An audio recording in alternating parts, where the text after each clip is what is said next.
Информирани и активни потребители на енергия. Осведомителна кампания на Net Zero Lab към Софийски университет. Видеото е разработено в партньорство с ЛКБГ и Greenpeace България.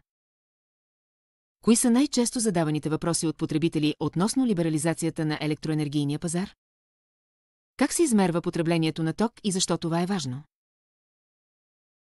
Всеки дом има електромер. Използваната енергия се измерва в киловатт-часове. Данните за вашето потребление на база показанията на електромера се използват, за да се изготви фактура.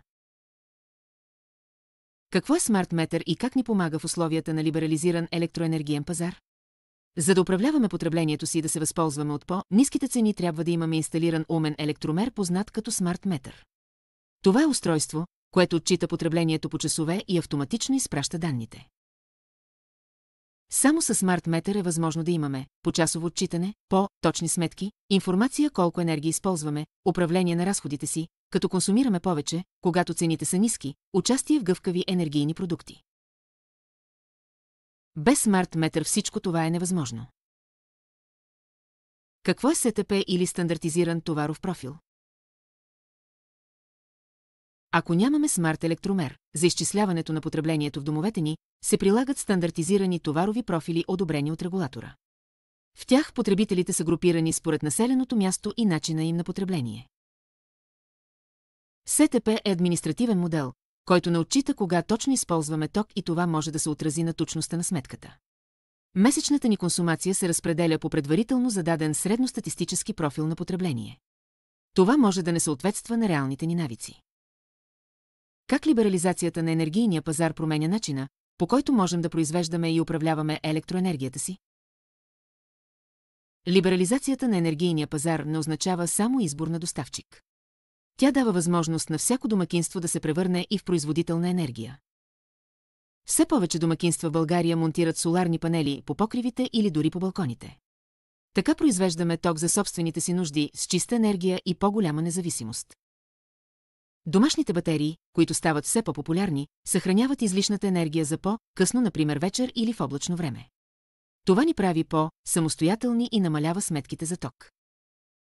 А ако произведем повече енергия, отколкото ползваме, можем да продадем. Сключваме договор с доставчик на свободен пазар, който изкупува тази енергия по договорена цена или стойността автоматично се приспада от сметката ни. Либерализацията дава възможност на различни по вид потребители да се обединят в енергийни общности. Енергийната общност е обединение на потребители с разнородни профили. Това могат да бъдат групи съставени само или едновременно от няколко домакинства, малки бизнеси и административни сгради като болници, училища или детски градини. Те се обединяват, за да потребяват, съхраняват или споделят произведена от тях енергия. Най-често от възобновяеми източници, като соларни панели. Обединяването в енергийна общност дава на потребителите реална възможност да намалят разходите си, да имат по-голям контрол върху енергията си и да допринесат за по-чисто и устойчиво бъдеще. Кои организации и институции ще защитават потребителите на ток, когато пълната либерализация влезе в сила? Комисията за енергийно и водно регулиране отговаря за надзора върху енергийния пазар, следи дали търговците спазват правилата и разглежда жалби от потребители, включително при неясни условия или злоупотреби. Комисията за защита на потребителите, КЗП, защитава от нелоялни търговски практики като подвеждащи или заблуждаващи реклами, скрити условия в договори и ситуации, при които се оказва натиск върху клиента да подпише договор без необходимата информация. Омбудсманът на Република България е независим обществен посредник, който защитава правата на гражданите в случай на несправедливост или неравноправно третиране, включително при прекъсване на ток, административни грешки или неадекватна подкрепа от институции. Агенцията за социално подпомагане АСП ще има ключова роля при прилагането на социални мерки за енергийно бедните домакинства, включително целеви помощи и временно разсрочване на сметки.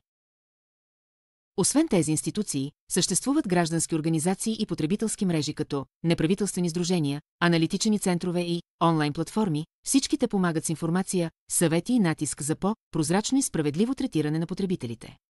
Вероятно в новите условия на свободен пазар ще се установят и нови организации и ключови участници. Какво се случва с електрозахранването вкъщи, ако доставчикът ми прекрати дейност или фалира? В случай, че доставчикът ви на електроенергия прекрати дейност, няма да останете без ток. Автоматично ще бъдете прехвърлени към доставчик от последна инстанция, това е резервен доставчик, който поема клиентите при такива случаи. Освен доставчика си, мога ли да сменя и мрежовия оператор?